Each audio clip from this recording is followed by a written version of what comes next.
Bienvenidos a Miedo a Medianoche, el espacio donde las sombras susurran y el terror toma forma.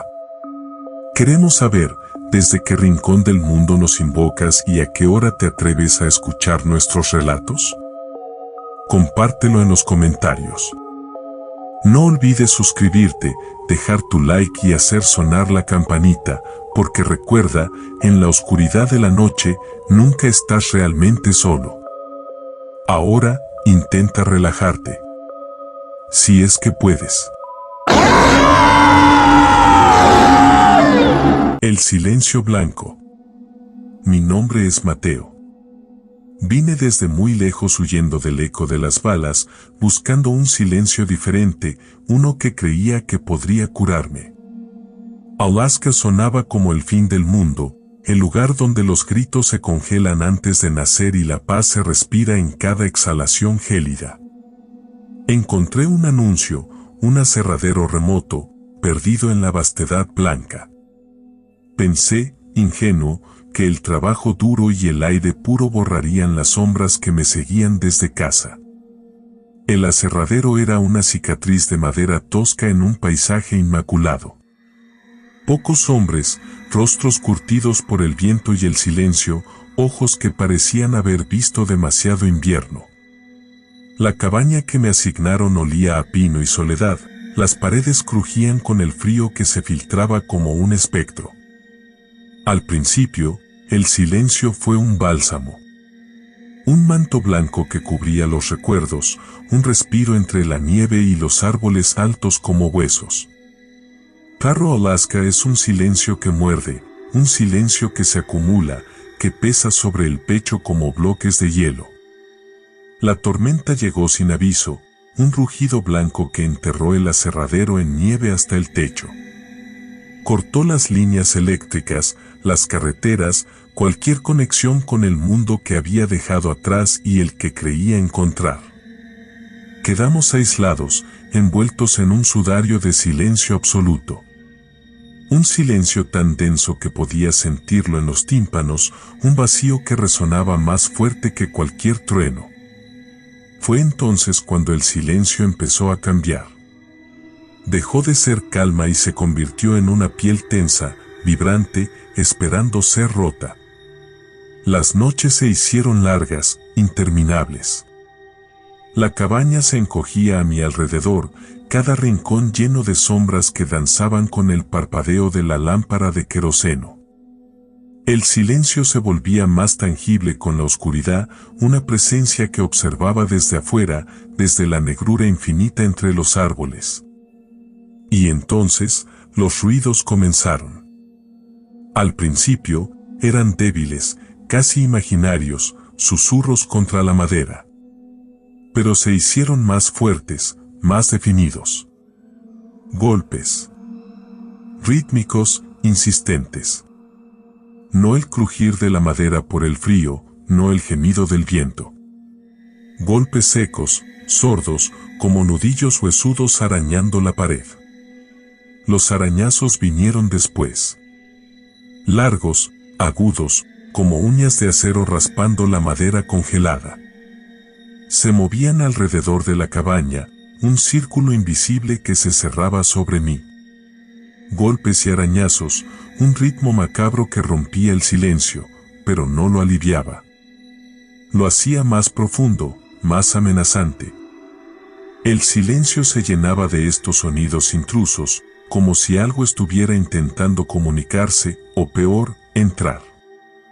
Me quedaba en la cama, el corazón latiendo como un tambor de guerra, cada golpe y arañazo resonando en el vacío de la cabaña, amplificado por el silencio que lo rodeaba. El aire se volvió denso, pesado, con un olor metálico, como a óxido y nieve vieja.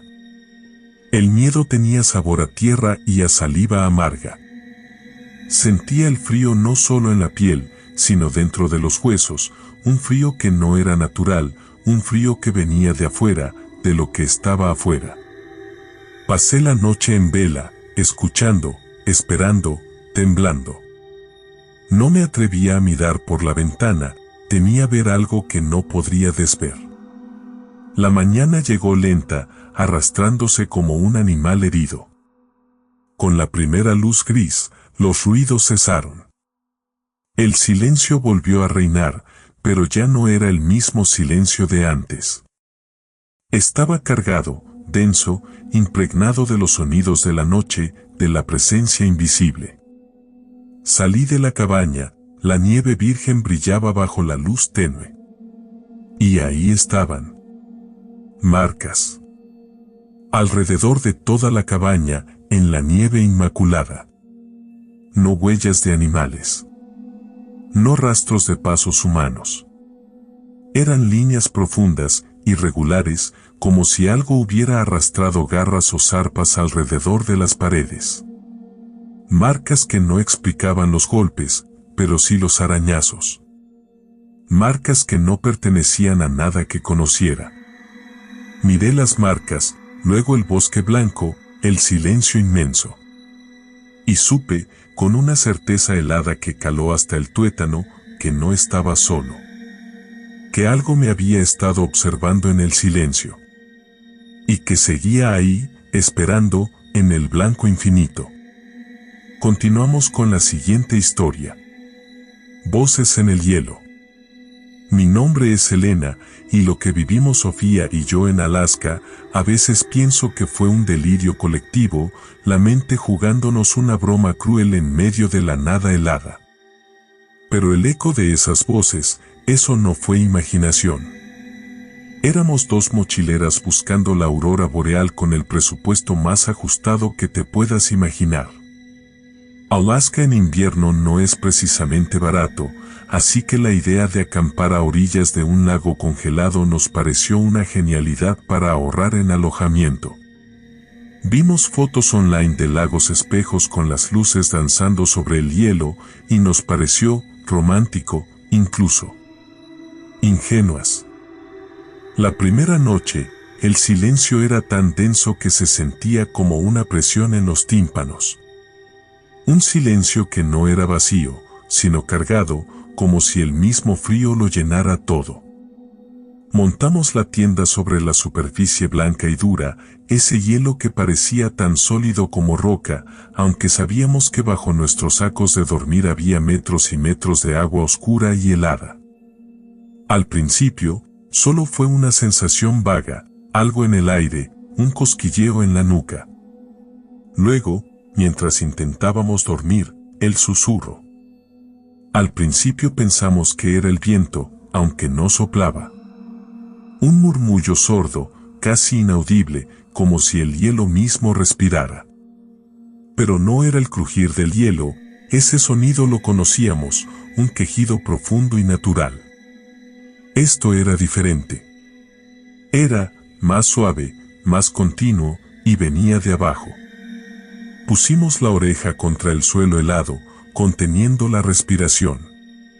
Ahí estaba de nuevo. Voces. Susurros indistinguibles que parecían filtrarse a través del hielo como el humo a través de una tela. No entendíamos las palabras, si es que eran palabras. Era como escuchar a alguien hablar en sueños, un idioma desconocido, gutural y resbaladizo, como piedras de río moviéndose bajo el agua. Con cada hora que pasaba, las voces se hacían más claras, más definidas. No más fuertes, no en volumen, sino en presencia. Como si se acercaran, como si el hielo se adelgazara, como si algo desde las profundidades tratara de alcanzar la superficie. Ya no eran solo susurros. Eran parloteos, murmullos insistentes que empezaban a tomar forma, a organizarse. Y entonces, lo oímos. En medio de la cacofonía subterránea, una palabra suelta, clara como una campana en la noche helada. Elena. Mi nombre. Congelada, miré a Sofía. Ella también lo había oído. La sangre se nos heló más rápido que el aire que respirábamos. Volvieron los susurros, más cerca, más personales.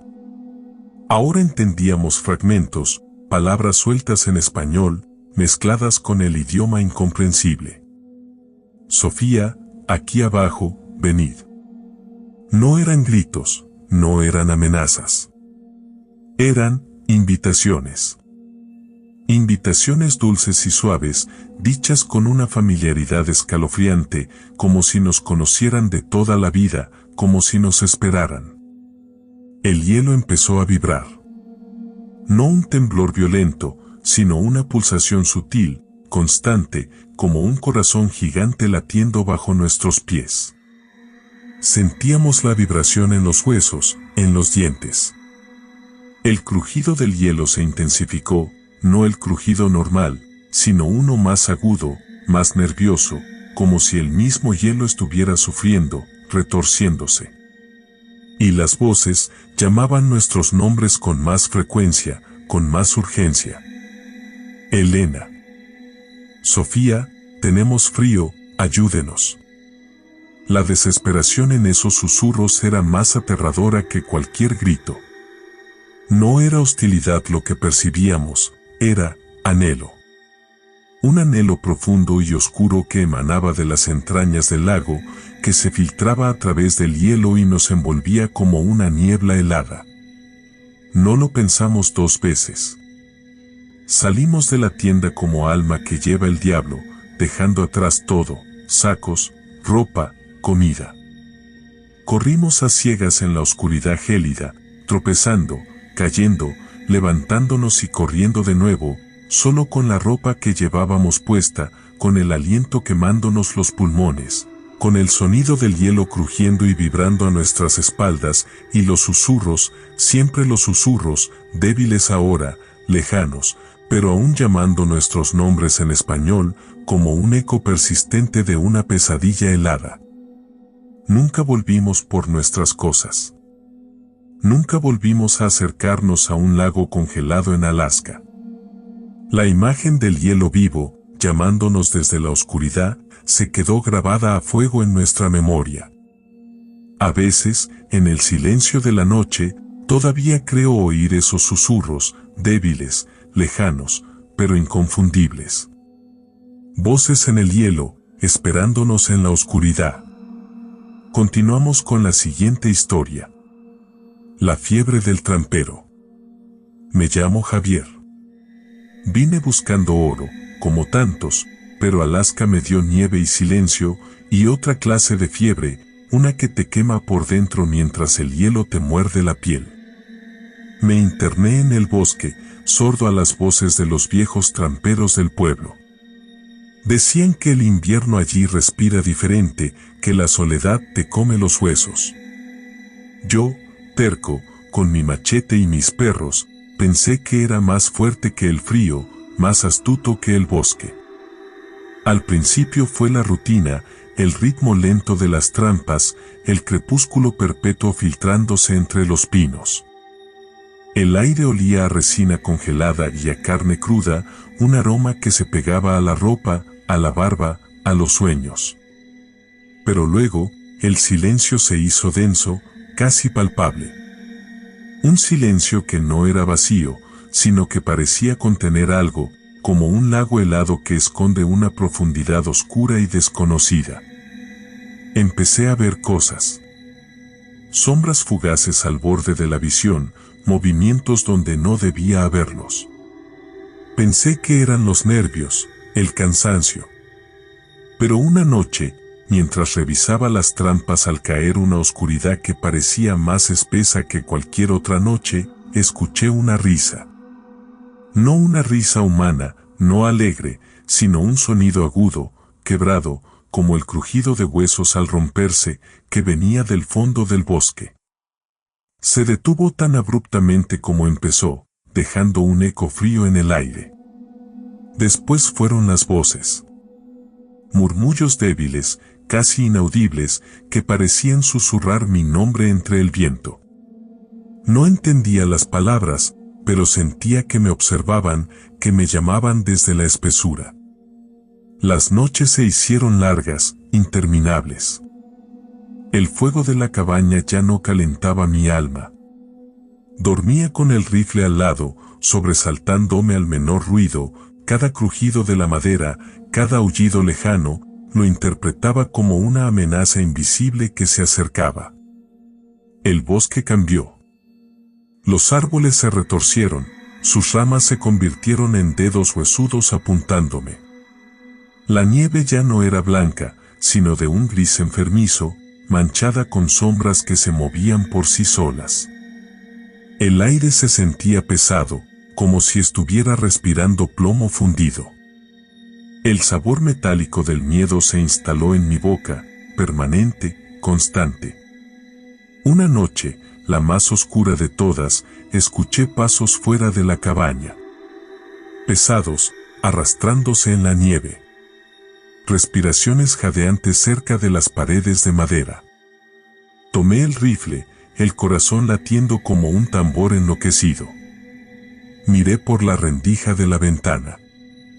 Sombras deformes se movían entre los árboles, siluetas oscuras que se arrastraban y se retorcían.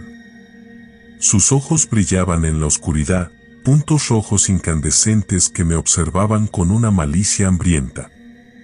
El miedo me cegó. La adrenalina me quemó la sangre. Disparé. Una y otra vez, vaciando el cargador contra las sombras que se movían. El estampido del rifle rompió el silencio espectral del bosque. Las sombras cayeron, se retorcieron en la nieve. El silencio volvió, más denso, más opresivo que antes. Al amanecer, salí de la cabaña temblando, el rifle en la mano.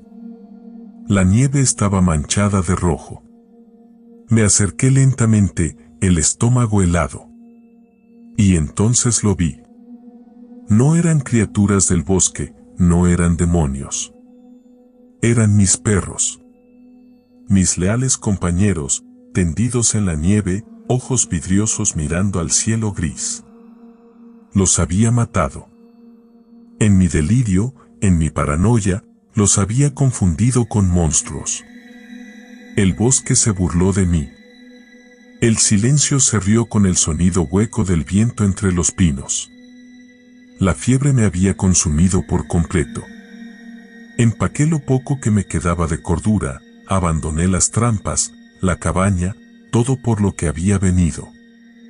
Huí del bosque, corriendo como un animal acorralado, dejando atrás mi sustento, mi esperanza, y parte de mi alma, perdida para siempre en el invierno blanco de Alaska.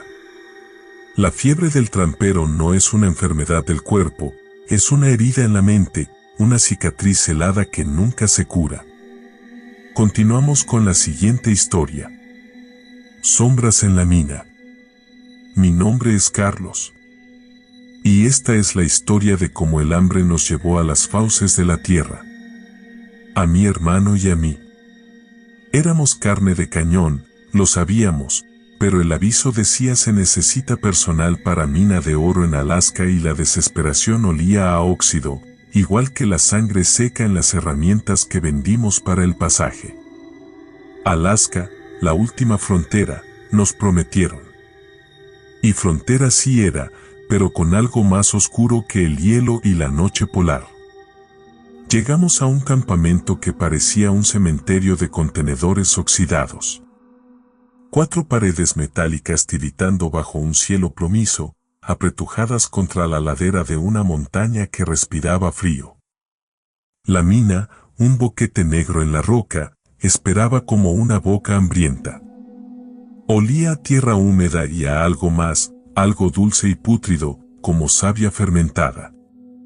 El capataz, un hombre corpulento con manos como martillos y ojos que no te miraban, nos dio un casco, un pico y nos empujó hacia la entrada.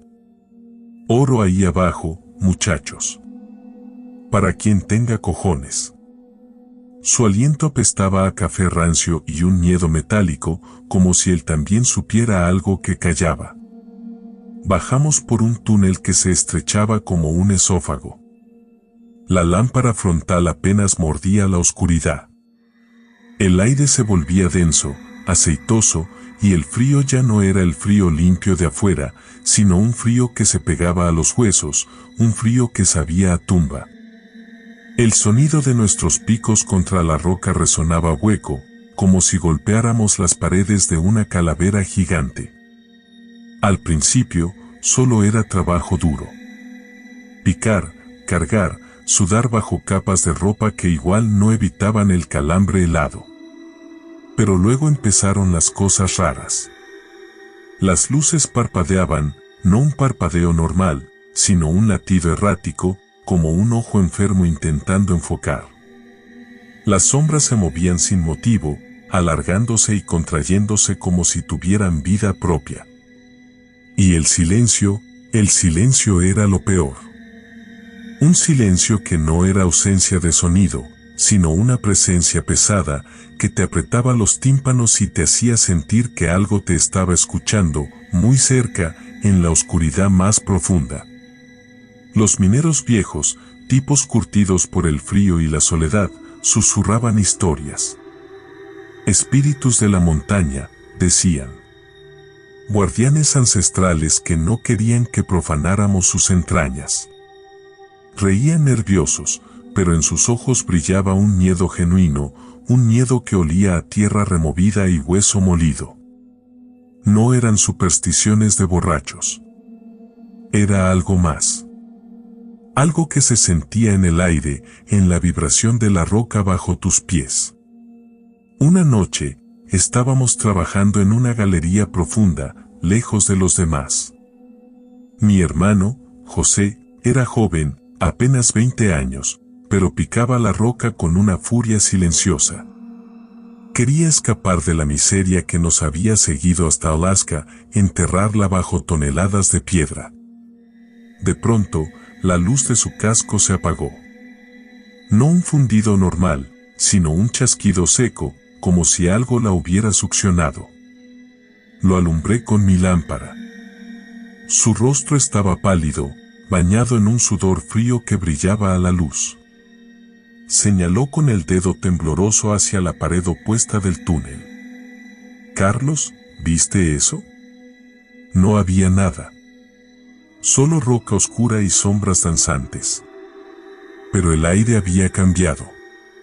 Se había vuelto más denso, como gelatina helada, y olía a ozono y carne quemada. Un olor que se clavaba en la garganta y te hacía querer vomitar. Y luego lo oímos. Un susurro, apenas audible, pero que parecía venir de todas partes a la vez. Un susurro en un idioma que no conocíamos, pero que entendíamos perfectamente. Era la voz del miedo puro, destilada en sílabas guturales y sibilantes. Trabajamos más rápido, con el corazón latiendo como un tambor en el pecho. Queríamos salir de ahí, volver a la luz, al aire libre, aunque fuera el aire helado y plomizo de Alaska. Pero la mina no quería dejarnos ir. La roca se volvió más dura, más resistente a nuestros picos. El túnel parecía alargarse, torcerse, perderse en un laberinto sin salida.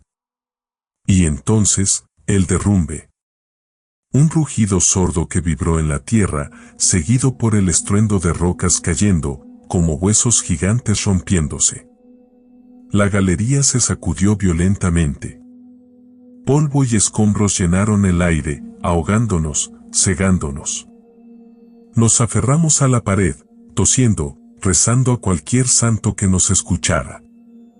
Cuando el temblor cesó, un silencio sepulcral se instaló en la mina. Un silencio más profundo y ominoso que antes. A través de la nube de polvo, vi una abertura en la pared, donde antes solo había roca sólida. Un agujero oscuro, irregular, como una herida en la entraña de la montaña. Y en el borde de ese agujero, entre los escombros, lo vi. Una figura. Humanoide, sí, pero deforme, alargada, como si la oscuridad misma hubiera tomado forma.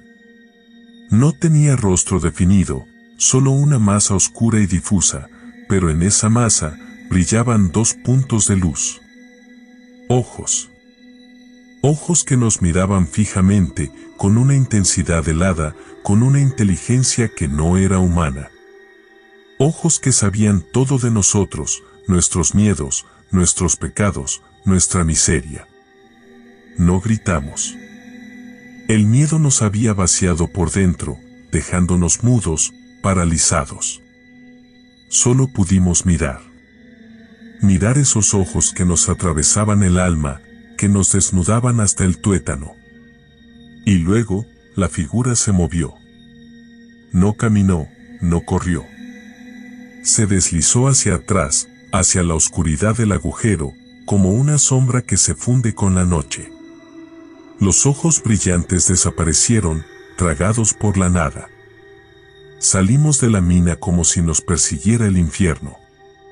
Corrimos a través del túnel, tropezando, cayendo, levantándonos de nuevo, sin mirar atrás. El aire frío de la noche nos golpeó como una bofetada, pero era un alivio, un respiro después de la asfixia de la mina. Nunca volvimos a entrar. Ni por todo el oro del mundo. La compañía nos despidió, claro. Nos tacharon de cobardes, de incompetentes. Pero no importaba. Preferíamos el hambre afuera, el frío, la incertidumbre, a volver a bajar a ese infierno subterráneo. Porque sabíamos lo que habíamos visto. Sabíamos que la mina no era solo una mina. Era una puerta. Una puerta a algo antiguo, maligno, hambriento. Y habíamos rozado el borde de su sombra. Una sombra que nos perseguiría para siempre. Continuamos con la siguiente historia. El canto del río helado. Mi nombre es María. Llegué a Alaska buscando la confirmación que mi familia, con sus expectativas pesadas como plomo, siempre me negó. Vine a probar mi valía lejos de sus ecos, en el silencio blanco y brutal de este confín. Me instalé en la estación de investigación, un punto minúsculo clavado en la vastedad gélida, a orillas de un río que parecía respirar bajo su piel de hielo. Desde el primer día, el río me atrajo con una fuerza silenciosa, una promesa helada que palpitaba en el aire seco y cortante. Al principio, era solo la quietud. La quietud monumental de los bosques nevados, el silencio denso que se acumula en los valles como escarcha. Pero luego, mientras recolectaba muestras cerca de la orilla, empecé a percibirlo. Una vibración tenue, casi inaudible, que parecía surgir del lecho congelado. No era el crujir del hielo bajo el viento, ni el gemido profundo del glaciar a lo lejos. Era algo más sutil, más melódico. Al principio lo descarté como sugestión, el producto de la soledad y el aire enrarecido. Pero persistía, una presencia sonora fantasmal que se tejía con el silencio, como un hilo de plata oscura en un tapiz de nieve. No era una canción en el sentido estricto. Carecía de palabras, de ritmo discernible. Era más bien una modulación continua, una corriente sonora que se deslizaba entre tonos graves y agudos con una lentitud viscosa, como el movimiento de un aceite denso y frío. Tenía una cualidad orgánica, como si el propio hielo estuviera vibrando, no por la fricción del viento, sino por una voluntad interna, secreta. Era hermoso, sí, una belleza glacial y cortante, como la de un cristal perfecto recién formado. Pero también profundamente inquietante. Porque esa belleza parecía llamarme, no con la calidez de una invitación, sino con la frialdad implacable de una trampa. Cuanto más tiempo pasaba cerca del río, más fuerte se hacía el canto. Se filtraba a través de las paredes de la estación, se colaba en mis sueños, se adhería a mi piel como el olor acre del humo. Ya no era una vibración distante. Se había convertido en una presencia tangible, una fuerza que parecía emanar del hielo y envolverme, succionándome hacia su centro. Empecé a notar cambios sutiles en el entorno. La luz del sol, ya de por sí tenue en invierno, parecía atenuarse cerca del río, como si el hielo mismo la absorbiera. Las sombras se alargaban de formas imposibles, retorciéndose en ángulos antinaturales, y a veces, en la periferia de mi visión, creía ver movimientos fugaces, destellos oscuros que se disipaban antes de que pudiera enfocarlos. Una noche, la luna llena proyectaba una luz espectral sobre el paisaje nevado. El canto del río era más intenso que nunca, palpitando con una urgencia casi febril. Salí de la estación, atraída por una fuerza irresistible. El aire era un cuchillo helado contra mi rostro, pero no sentía el frío. Solo el canto, que me envolvía como un sudario invisible, guiándome hacia el río. Caminé sobre la nieve crujiente, mis botas resonando huecamente en el silencio lunar. Llegué a la orilla y me detuve, mirando la extensión oscura del hielo. Bajo la luz pálida, la superficie parecía vibrar, como si estuviera viva. Y entonces, lo sentí. Una resonancia profunda en mis huesos, una vibración que ascendía desde la tierra a través de mis pies, sincronizándose con el canto. Era como si el río estuviera respirando a través de mí, usando mi cuerpo como un instrumento. Di un paso sobre el hielo. Luego otro. La melodía se intensificó, volviéndose más urgente, más insistente. Sentía una atracción magnética, como si algo al otro lado del hielo me estuviera llamando, esperando. Seguí caminando, hacia el centro del río, hacia el corazón palpitante del canto. De repente, un crujido sordo resonó bajo mis pies. No el crujido familiar del hielo asentándose, sino un sonido más profundo, más amenazante. El hielo se agrietó, una línea oscura y sinuosa que se extendió como una vena rota bajo mis botas. El canto se elevó a un crescendo estridente, una nota sostenida y vibrante que resonaba en mi cráneo.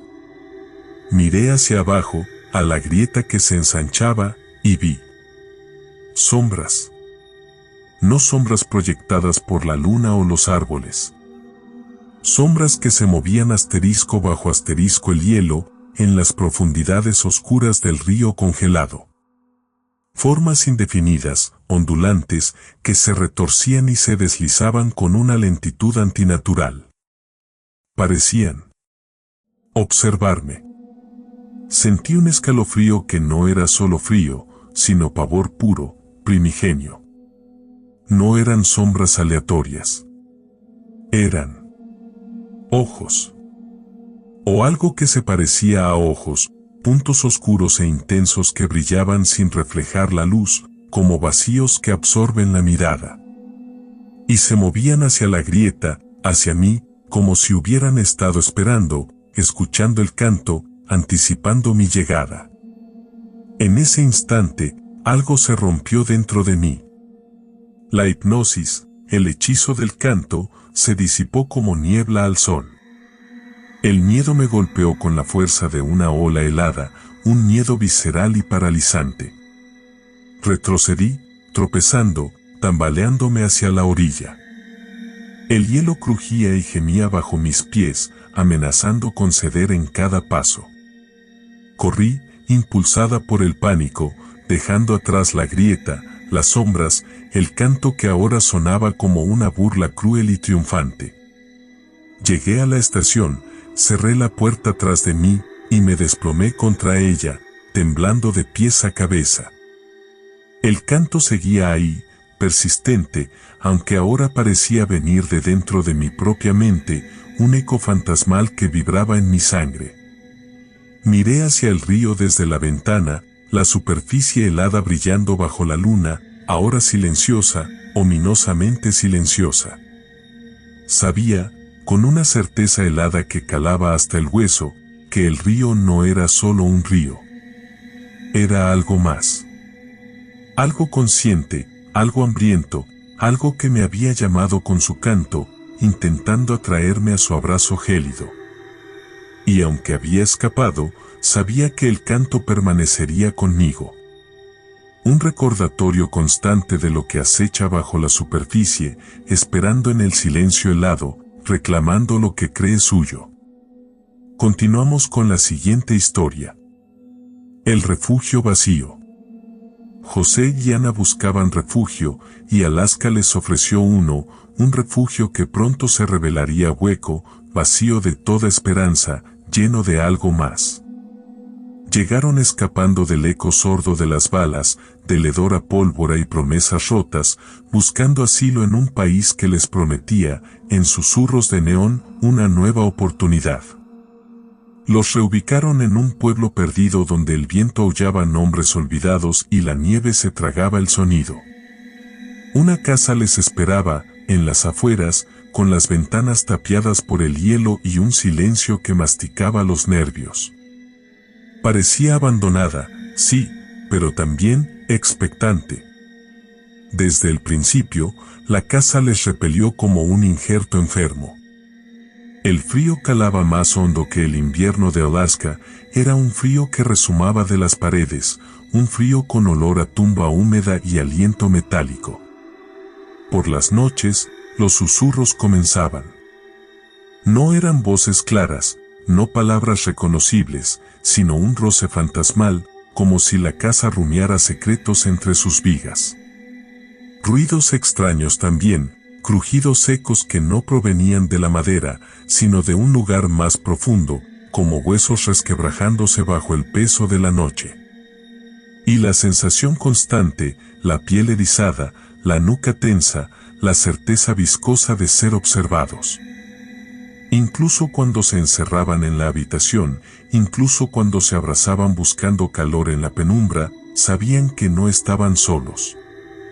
Algo les miraba desde la oscuridad inmensa, algo sin ojos, pero con una mirada que perforaba el alma. Una tarde, mientras intentaban calentar la casa inútilmente, José descubrió el ático. Una trampilla en el techo, oculta tras una telaraña gruesa como gasa mortuoria. Subió con la linterna temblorosa, el aire en el ático denso y estancado, saturado de polvo y un olor rancio, casi animal. Entre cajas apiladas y muebles cubiertos con sábanas espectrales, encontró un baúl viejo, cerrado con un candado oxidado. Lo forzó con un martillo que Ana usaba para clavar leña. Dentro, envuelto en una tela descolorida, un diario. Las páginas amarillentas crujían al tacto como hojas secas.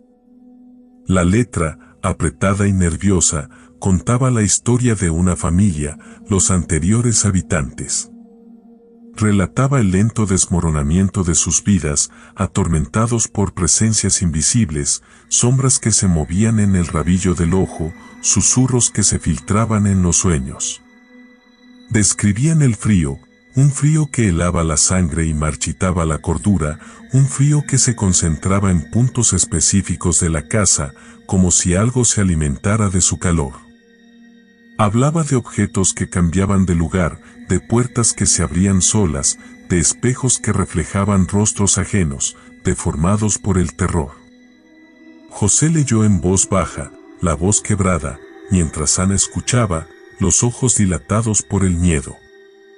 El diario narraba la locura creciente de la familia, la paranoia que se clavaba como astillas bajo la piel, las discusiones feroces, los gritos ahogados, la progresiva desconexión de la realidad. Y luego, el silencio final. La última entrada era ilegible, un garabato tembloroso, una mancha de tinta que parecía sangre coagulada. La tragedia no se explicitaba, pero se respiraba en cada palabra, en cada espacio en blanco, en el eco fantasmal de las páginas. El diario cayó de las manos de José. El silencio de la casa se había vuelto más denso, más amenazante. Los susurros parecían más cercanos, más insistentes, como si hubieran estado esperando, escuchando la lectura, alimentándose del miedo que emanaba de las palabras escritas. La sensación de ser observado se intensificó, una presión invisible, un peso en el pecho que dificultaba la respiración. Miraron a su alrededor, la luz mortecina de la linterna luchando contra la oscuridad del ático, y vieron nada. Pero ese nada era peor que cualquier monstruo visible. Ese nada era la certeza palpable de una presencia invisible, maligna, que les rodeaba, que se había apoderado de la casa, que se estaba apoderando de ellos. No hablaron. No necesitaban palabras. Empaquetaron lo poco que tenían, ropa raída, recuerdos amargos, la esperanza mustia que aún les quedaba. Bajaron las escaleras en puntillas, cada crujido de la madera amplificado por el silencio espectral. Salieron a la noche helada, el aire gélido azotándoles el rostro, pero sintiéndose, paradójicamente, más puro, más limpio que el aire viciado de la casa. Dejaron la puerta abierta, la casa oscura y vacía tragándose la luz de la luna. Se alejaron sin mirar atrás, con el diario apretado entre las manos, una prueba tangible de su pesadilla, una cicatriz helada en la memoria. Preferían la incertidumbre de las calles desconocidas, el frío implacable de Alaska, a la certeza de que algo maligno habitaba ese refugio vacío, esperando a su próxima víctima. El diario era lo único que se llevaban, la certeza escrita de que la casa no estaba vacía en absoluto. Estaba llena. Llena de una nada hambrienta, una nada que se alimentaba de almas rotas y esperanzas desvanecidas. Continuamos con la siguiente historia. Los ojos en la oscuridad.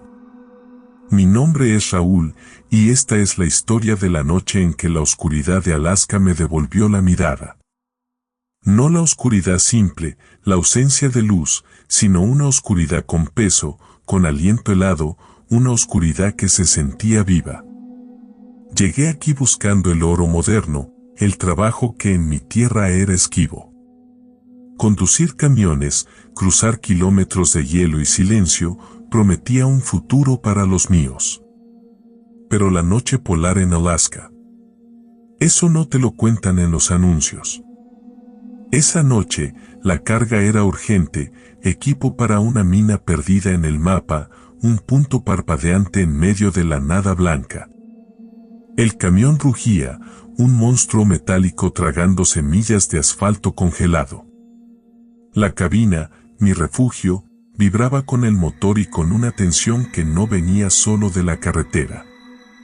Fuera, la noche era un abismo sin fondo, una tinta espesa que se pegaba a los cristales, que intentaba filtrarse por las rendijas.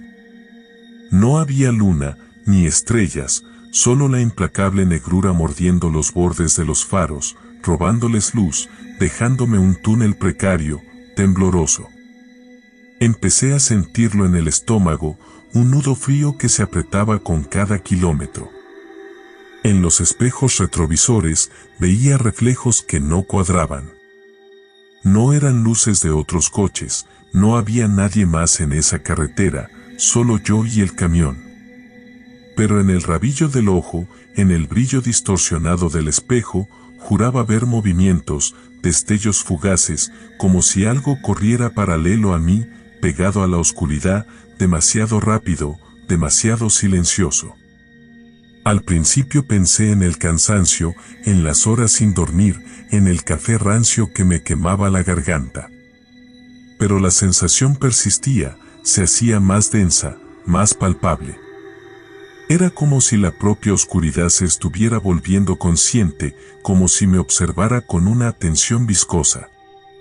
El aire en la cabina se había vuelto pesado, casi metálico, y sentía un hormigueo extraño en la piel, como si cada poro se erizara bajo la presión de una mirada invisible. Tuve que parar. No podía seguir así, con esa certeza punzante de que no estaba solo, de que algo me seguía en la negrura implacable.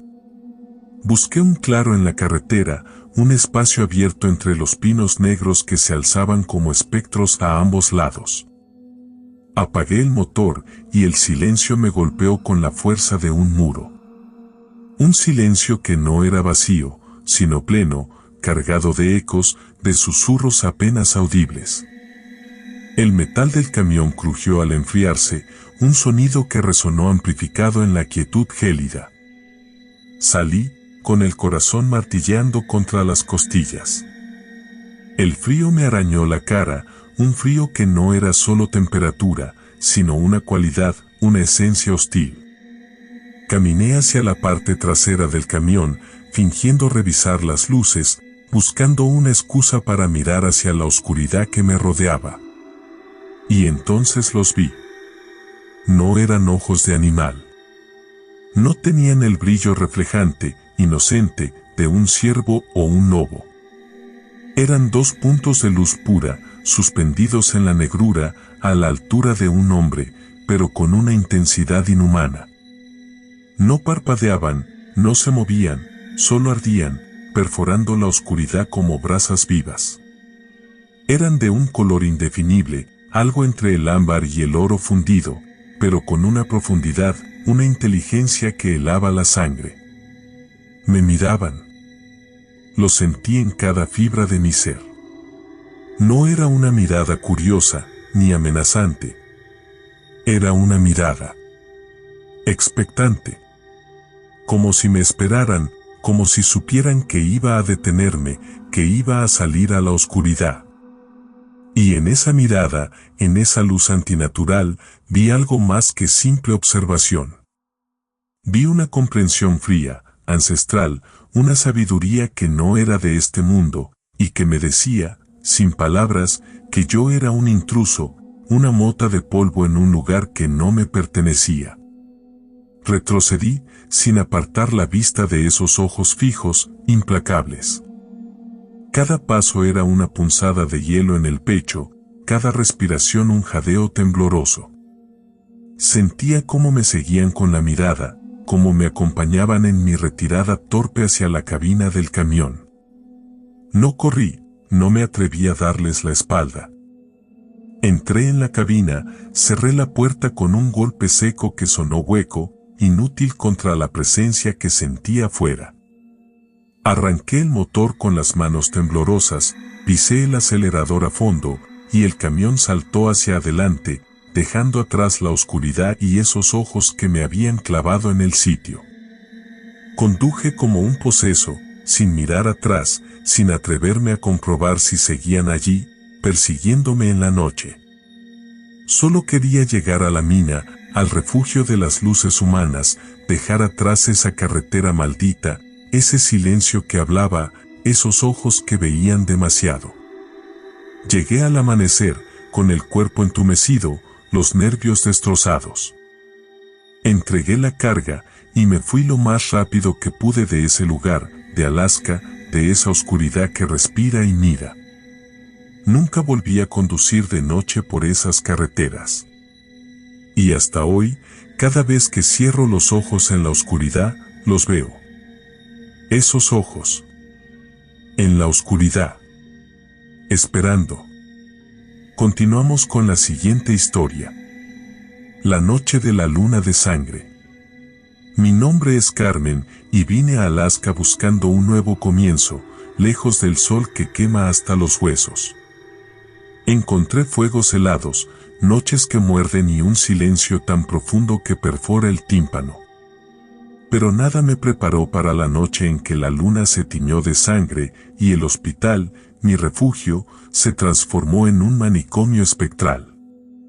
Era el turno de noche, el más largo, el más pesado. Afuera, el termómetro descendía en espiral hacia números que prefería no imaginar, y dentro, la calefacción luchaba una batalla perdida contra el frío que parecía emanar de las propias paredes. Los locales hablaban de la luna de sangre con un respeto teñido de pavor. Decían que removía cosas, que abría puertas que debían permanecer cerradas. Tonterías, pensé, hasta que vi cómo la luz lunar mutaba, perdiendo su palidez habitual, engordando en un rojo denso, casi palpable. Y entonces empezaron los ruidos. Primero, sutiles. Quejidos ahogados, pasos arrastrados más allá de las habitaciones, un murmullo constante que parecía venir de la estructura misma del edificio. Luego, los pacientes.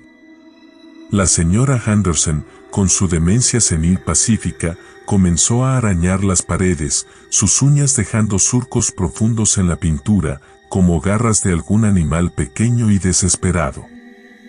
El señor Davis, postrado y mudo tras un derrame, se incorporó en la cama, sus ojos inyectados en sangre enfocados en un punto invisible del techo, la boca abierta en un silencio que gritaba más que cualquier alarido. Y los aullidos. Al principio pensé que eran perros, perdidos en la tundra infinita. Pero no tenían la cadencia familiar, el tono doméstico. Eran largos, guturales, ascendentes, cargados de una animalidad primigenia que helaba la sangre más que el viento ártico. Venían de lejos, muy lejos, pero se sentían vibrar en los huesos, en el cristal de las ventanas, en el aire denso y metálico que de repente llenaba el hospital. La tensión se espesaba con cada minuto que la luna ascendía en el cielo nocturno. El personal, nervioso, se movía con cautela, mirándose de reojo, buscando en los rostros ajenos un reflejo de su propio miedo creciente. Intentamos racionalizarlo, cansancio, sugestión colectiva, la rareza del fenómeno lunar. Pero en el fondo, sabíamos que era más que eso. Que la luna de sangre estaba destapando algo antiguo, algo latente, algo que residía en la oscuridad primigenia de este lugar, y quizás, también, dentro de nosotros. La anciana señora Kowalski, una mujer dulce y frágil que tejía bufandas de lana para las enfermeras, fue la primera en quebrarse por completo. Estaba sentada en su cama, mirando fijamente la luna a través de la ventana, cuando la vi cambiar. No fue un cambio físico visible, sino una alteración en su esencia. Su mirada, antes apagada y senil, se encendió con una chispa salvaje, un brillo amarillo y depredador. Sus manos, nudosas y temblorosas, se cerraron en puños con una fuerza antinatural. Y entonces, atacó. No fue un ataque humano. Se movía con una agilidad felina, con una furia concentrada que parecía emanar de la tierra misma. Su fuerza era demencial. Derribó una silla de acero como si fuera de papel, arañó el rostro del enfermero Jorge con una velocidad pasmosa, sus uñas abriendo la piel como cuchillas. Lanzaba gruñidos, siseos, un repertorio de sonidos guturales que no parecían provenir de una garganta humana. Y palabras. Entre los rugidos animales, murmuraba palabras rotas, sílabas duras y resonantes que no reconocíamos, que sonaban a una lengua muerta, a un idioma anterior al tiempo, tallado en hueso y piedra. Palabras que vibraban en la habitación con una resonancia oscura, que parecían invocar algo, despertar algo aún más profundo y terrible. Luchamos por contenerla, Carmen y los otros enfermeros, pero era como intentar sujetar a un animal salvaje poseído por una rabia ancestral. Su cuerpo, antes frágil, se había convertido en un resorte de músculos tensos y tendones de acero. Mordía, pateaba, arañaba, con una energía inagotable, con la mirada fija en nosotros, no como personas, sino como presas. El olor era lo peor. Un hedor acre y almizclado, a tierra húmeda y carne en descomposición, emanaba de ella, llenando el aire, pegándose a la garganta, evocando imágenes primarias de cavernas oscuras y rituales olvidados. La contuvimos a duras penas, entre varios, inyectándole sedantes masivos que parecían apenas hacerle mella. La atamos a la cama, sus ojos amarillos aún centelleando con una rabia inhumana, la boca murmurando las sílabas extrañas, incomprensibles, pero cargadas de una amenaza palpable.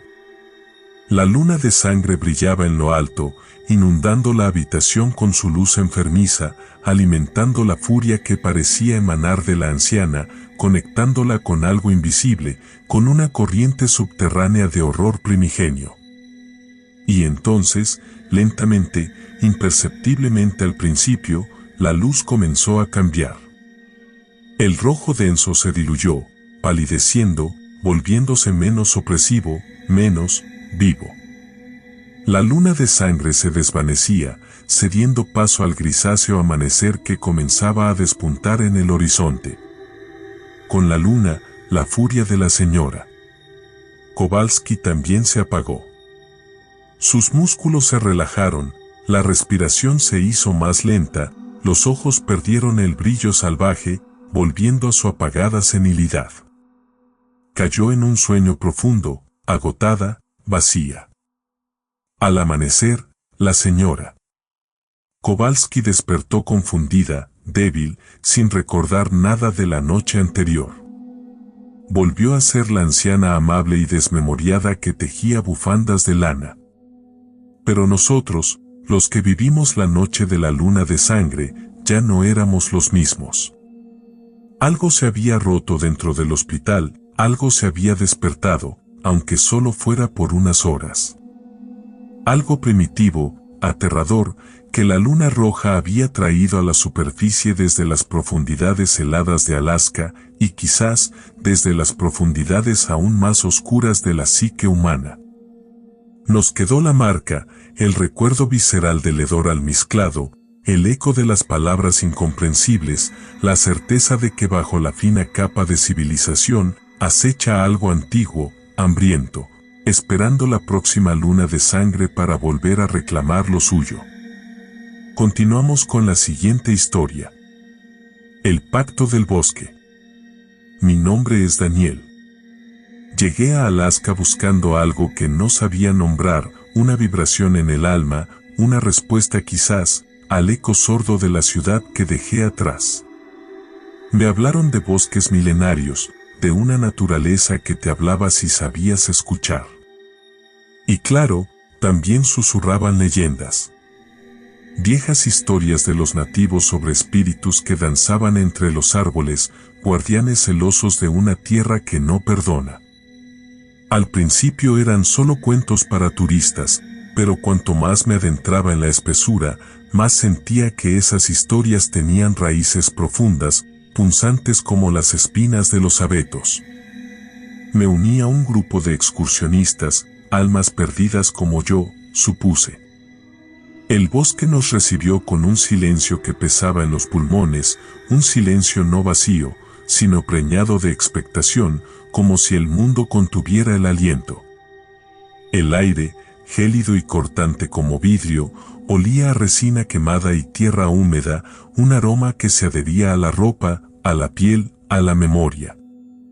Caminábamos entre abetos gigantes, sus copas tan altas que apenas dejaban filtrar la luz, creando túneles de sombra donde el sol se volvía un recuerdo lejano.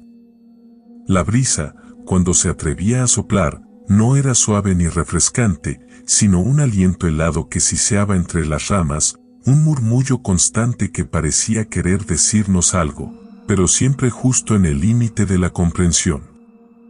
En un punto, me desvié del sendero, atraído por un claro que intuía más allá de la maraña de arbustos.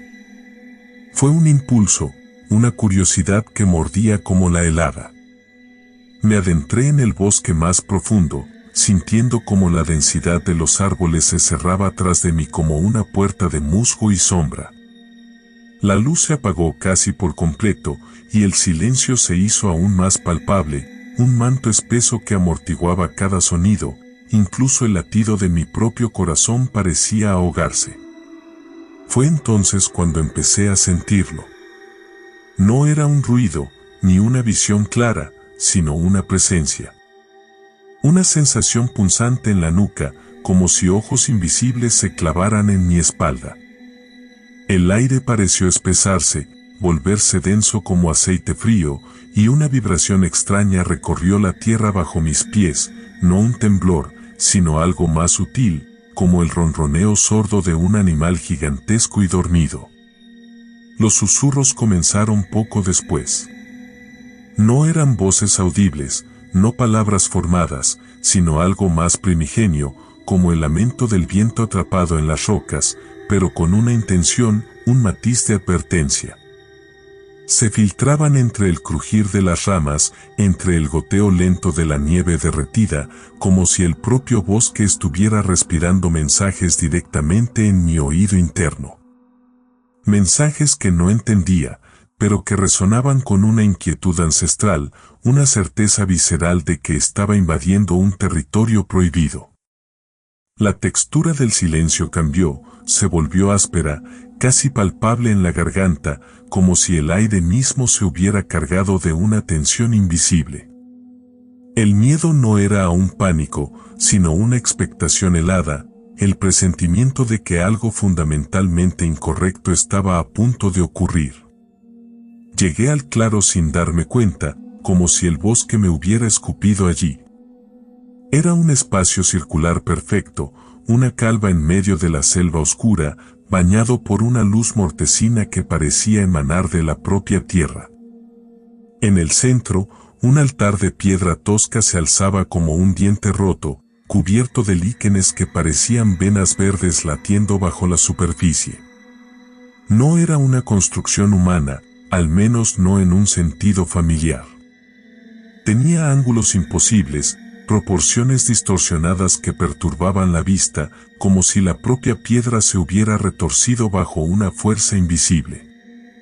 Sobre la piedra, ofrendas extrañas, huesos blanquecinos que no parecían de animales conocidos, mechones de pelo oscuro trenzados con plumas opacas y pequeños objetos de metal corroído, irreconocibles bajo la pátina del tiempo y la humedad. El aire aquí era diferente, más denso aún, con un olor dulzón y nauseabundo que recordaba a carne en descomposición y savia agria. Alrededor del altar, símbolos tallados en la piedra, espirales y ángulos agudos que se movían sutilmente al mirarlos fijamente, como si estuvieran vivos, respirando sobre la superficie pétrea. Impulsado por una fuerza que no controlaba, extendí la mano y toqué el altar. La piedra estaba helada, pero no con el frío normal de la roca, sino con un frío que quemaba, que se clavaba hasta el hueso y dejaba un rastro de entumecimiento en la piel. En el instante del contacto, la visión me asaltó. No fue una imagen que vi con los ojos, sino algo que se grabó directamente en mi mente, una fractura en la realidad.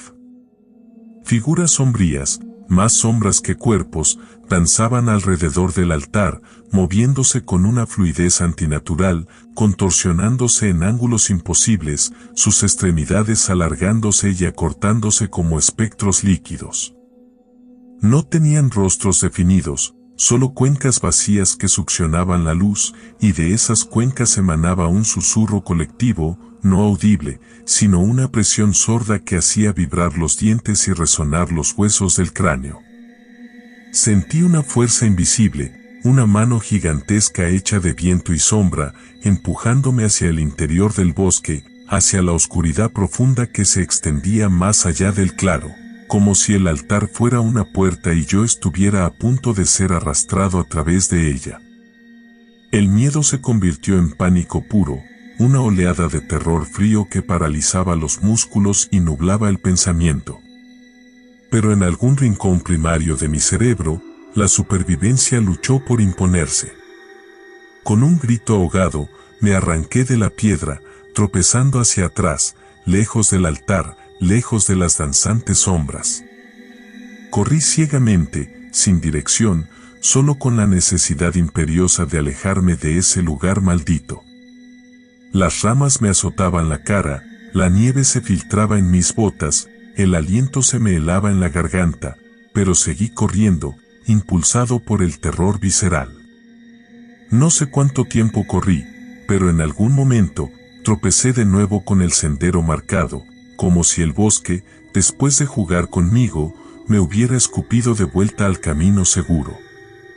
Regresé al campamento con el cuerpo tembloroso y la mente hecha añicos, intentando explicar lo inexplicable, balbuceando sobre altares y sombras danzantes, encontrando solo miradas de incredulidad y lástima. Pero ya no importaba lo que creyeran. Yo lo había visto.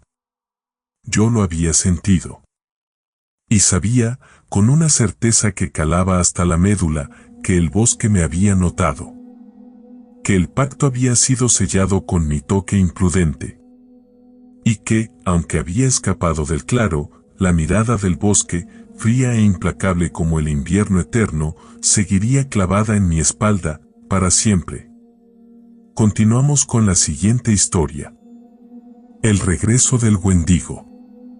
Mi nombre es Isabel, y vine a Alaska buscando respuestas que las ciudades me negaban. Vine tras el susurro de lo antiguo, atraída por el eco de historias que la nieve parecía conservar mejor que cualquier biblioteca. Vine por el Wendigo. Los ancianos de la comunidad Athabascan, asentada al borde de un bosque que parecía extenderse hasta el fin del mundo, me recibieron con una cortesía pétrea. Sus ojos, oscuros y profundos como pozos helados, registraban mi presencia latina con una mezcla de curiosidad contenida y recelo ancestral. Les expliqué mi interés antropológico, mi fascinación por sus leyendas, específicamente, por esa criatura espectral que nombraban con un escalofrío apenas perceptible en la voz, el Wendigo. Me hablaron en susurros guturales, palabras que parecían esculpidas en hielo y viento. Me contaron de un espíritu del invierno, nacido del hambre y la desesperación, una sombra hambrienta que acechaba en las largas noches polares. Me dijeron que el Wendigo no era solo un monstruo, sino una enfermedad del alma, que se alimentaba del miedo, que crecía con él, que se manifestaba con más fuerza cuando el invierno mordía con dientes de lobo y el aislamiento se espesaba como la sangre congelada. Sus relatos eran vívidos, plagados de detalles sensoriales que perforaban la lógica, el olor a carne quemada que precedía a su aparición, el sonido de ramas secas crujiendo bajo un peso antinatural, el aliento helado que acariciaba la nuca incluso dentro de las cabañas mejor selladas. Yo, Isabel, la científica, la racional, escuchaba con una mezcla de fascinación profesional y escepticismo latinoamericano, curtido en la calidez de otro sol, incrédulo ante la posibilidad de horrores tan primigenios. Les agradecí sus historias, anoté diligentemente cada detalle en mi cuaderno y me dispuse a investigar la base cultural y psicológica de la leyenda. Pero Alaska, esa tierra de contrastes brutales, tenía otros planes para mi escepticismo. Las noches se volvieron más largas, el frío más intenso. Un silencio pesado, diferente al silencio familiar de la naturaleza, comenzó a posarse sobre la comunidad. Era un silencio que escuchaba, que observaba, que anticipaba algo más. Los perros, normalmente bulliciosos y protectores, gemían bajos en sus jaulas, con el pelo erizado y la mirada fija en la oscuridad que rodeaba el poblado. Los ancianos se volvieron aún más taciturnos, sus miradas cargadas de una resignación ancestral, como si esperaran un evento inevitable, un ciclo de terror que se repetía con la precisión gélida de las estaciones. Empezaron las desapariciones. Primero fue un joven cazador, José, un muchacho callado y fuerte que había llegado desde Ecuador buscando un futuro lejos de la pobreza de su tierra. Salió una mañana a revisar sus trampas y no regresó. Luego, Elena, una enfermera voluntaria de Colombia, vital y risueña, que se había ofrecido para ayudar en la clínica local, desapareció una noche, dejando tras de sí solo la puerta de su cabaña abierta de par en par, como una boca muda gritando silencio. No había huellas en la nieve, ni señales de lucha, nada.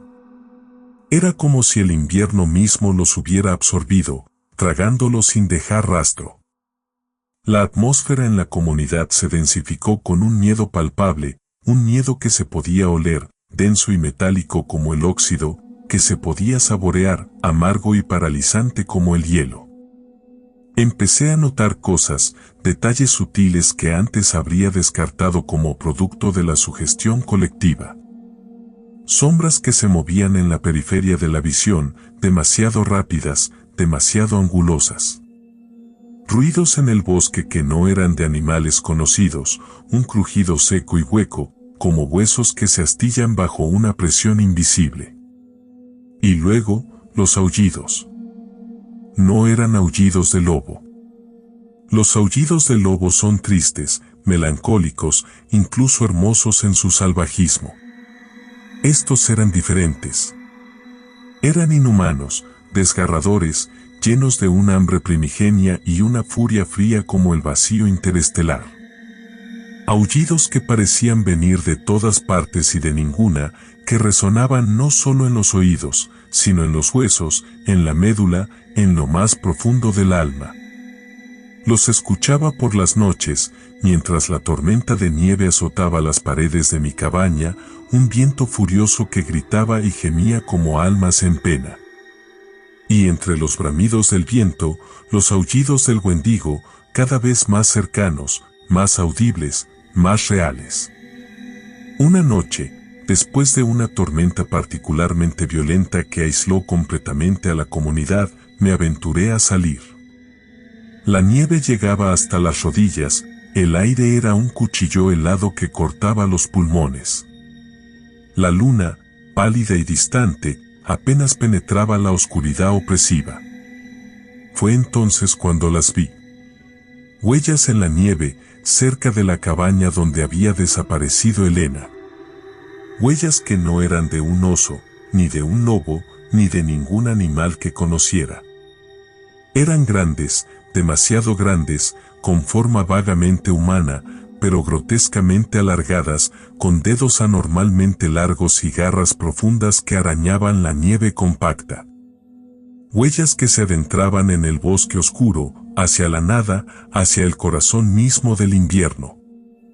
En ese instante, el escepticismo se fracturó. La racionalidad se derrumbó. El miedo, un miedo ancestral, visceral, me invadió por completo. No era el miedo a un animal salvaje, no era el miedo a lo desconocido. Era el miedo a algo más, a algo que no pertenecía a este mundo, pero que se manifestaba en él con una fuerza aterradora. Era el miedo a la leyenda hecha carne, a la pesadilla convertida en realidad. Era el miedo al Wendigo. Regresé a mi cabaña tambaleándome, con el corazón latiendo como un tambor de guerra en el pecho. Cerré la puerta con llave, corrí el cerrojo, pero sabía que era inútil. Contra lo que acechaba afuera, las cerraduras y las paredes eran meras ilusiones de seguridad. Me senté junto a la ventana, mirando la oscuridad impenetrable, escuchando el viento aullar y los crujidos del bosque. Y en cada sombra que se movía, en cada sonido extraño, en cada ráfaga de viento helado que se filtraba por las rendijas, veía, escuchaba, sentía la presencia del Wendigo. Ya no era una leyenda, una historia para asustar a los niños alrededor del fuego. Era algo real, algo tangible, algo hambriento. Y entendí, con un terror que me caló hasta los huesos, que el Wendigo no era solo una criatura del invierno, sino el invierno mismo hecho criatura.